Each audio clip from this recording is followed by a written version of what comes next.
السلام علیکم ورحمۃ اللہ وبرکاتہ۔ آج میں آپ لوگوں کے سامنے ایک سوال کا جواب میں رکھنا چاہتا ہوں۔ سوال یہ ہے کہ ہم نماز کیوں پڑھیں؟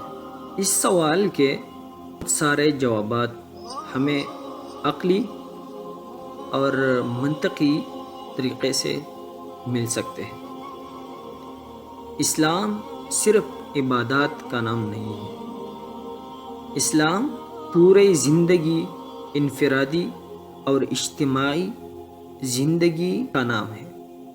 آپ نے کبھی سوچا ہوگا کہ دین اسلام میں جتنے بھی عبادات ہیں ان سب کو اگر آپ دیکھا جائے تو اس کی ایک خاص مقصد ہوتی ہے۔ اسی طرح آج میں صرف نماز ہی پر بات کرنا چاہتا ہوں آپ لوگوں کے سامنے۔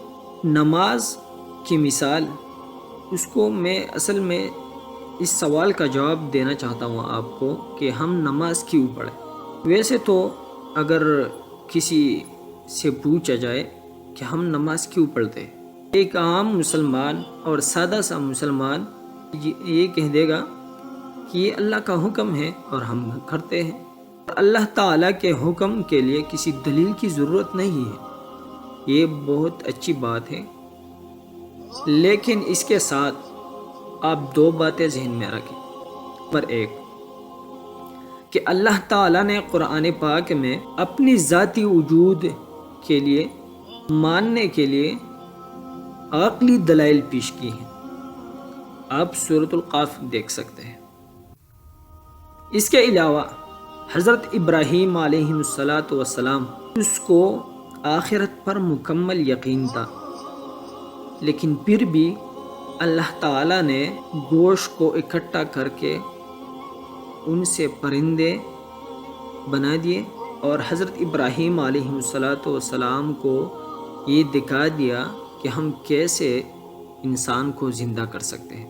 اس لیے کیا کہ حضرت ابراہیم علیہ السلام کا ایمان اور مضبوط ہو جائے۔ اسی طرح آج میں آپ کو عقلی جوابات دیتا ہوں۔ صرف ایک مثال سے میں آپ کو سمجھاؤں گا کہ ہم نماز کیوں پڑھیں۔ کیا آپ نے کبھی موبائل فون استعمال کی ہے؟ اگر کی ہے تو آپ خواہ اس پر فون پہ بات کرو گے۔ اچھا، فون بنانے والے نے اس موبائل کو ایک خاص مقصد کے تحت بنایا ہے، اور اس کا مقصد یہ ہے کہ ہم دوسرے سے رابطہ کریں۔ یہ موبائل کا مقصد ہے، جو بنانے والا تھا نا، اس کا یہ مقصد بنایا تھا کہ اس پر دوسرے سے بات کی جائے، دوسرے سے رابطہ کی۔ آپ اس موبائل میں دیکھیں، اس موبائل میں اور بھی فنکشن ہے، لیکن جب اس موبائل پہ جب فون آتا ہے تو آپ دیکھیں تو موبائل اپنے سارے فنکشن کام چھوڑتے ہیں اور صرف کال کو جاری رکھتے ہیں۔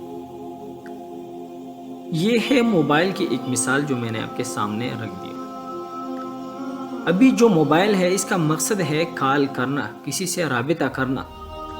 جب موبائل فون کسی سے رابطہ کرتا ہے نا تو پھر اس کی جو باقی آپشن ہے وہ سارے کام چھوڑ دیتے ہیں۔ اس کی مثال ہماری جیسے ہے۔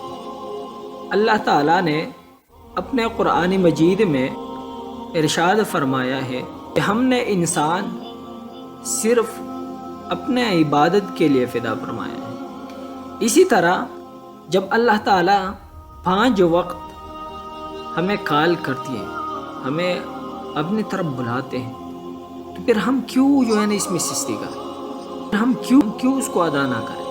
اور آپ کو میں ایک دوسرا مثال دوں، اگر موبائل نمبر آپ غلط ڈائل کریں نا تو کبھی بھی غلط نمبر سے اس کے ساتھ رابطہ نہیں ہو سکتا۔